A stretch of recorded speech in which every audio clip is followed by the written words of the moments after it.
ito na nga.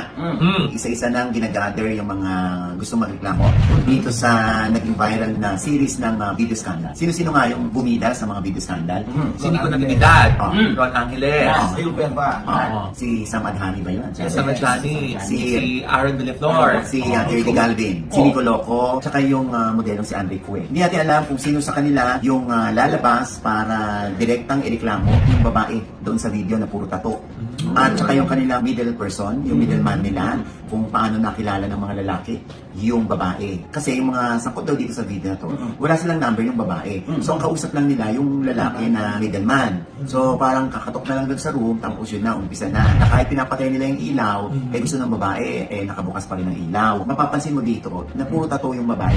So madali siya makilala.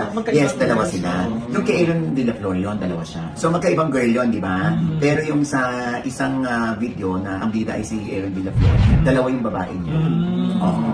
Balitrisang sila. So ginagather na lang nila kung sino pa yung mga gustong magreklamo. Kasi hindi lang daw ito hindi lang daw itong 7 ang nabanggit doon. May iba pa raw biktima yung girls. At saka yung pinaka-middleman nila. Showbiz na Siyempre. Kasi nga, 2 years ago pa itong mga video na ito. Ngayon lang na-issued kasi pinakinabangan yan dati. Binibenta yan 25,000 hanggang 50,000 para hindi mailapas. Lumabas na lang. Sila. Hinihingan sila. Oo. Yung ibang boys na sangkot doon, Oo, hinihingan. kung makakapagbigay, hindi lalabas. Kaya lang, syempre, ang katwiran nila, uubusin mo rin naman kami. Kung hihingat mo kami ng hihingan. O, yun ang ending, lumabas. Kaya dito, nananawagan tayo, kung sino yung gustong sumama, doon para magkaroon siya ng parang class action. Oo, na marami daw ang nagrereklamo, mas matibay ang mga ebidensya. Mas matibay yung laban. Dahil kung mahusay ang pagkalap at pagsisinop ng ebidensya, lumalaki ang tsansa na malutas ang anumang kriminal sinisiyasat. Soko, scene of the crime, operative. Kuya Gas, sino ba yan? Ano ba yan? Mamaloy. Buhay ka pa.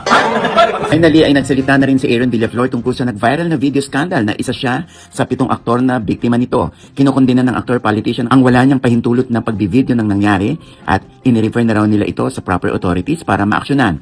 Walang denial dito si Aaron at ganun din halos ang sexy actor na si Nico Loco. Hindi rin ito nag-deny pero ayaw na nitong pansinin pa ang nag-leak na video. So ang tanong ngayon, magkakaisa ba ang mga biktima para mas matibay ang isasampang reklamo sa Cybercrime Investigation and Coordinating Center? Kung di ito magpo-push through, malamang gagala na naman si Tattoo Girl at ang middleman nito para sa next victim. Sino kaya ito?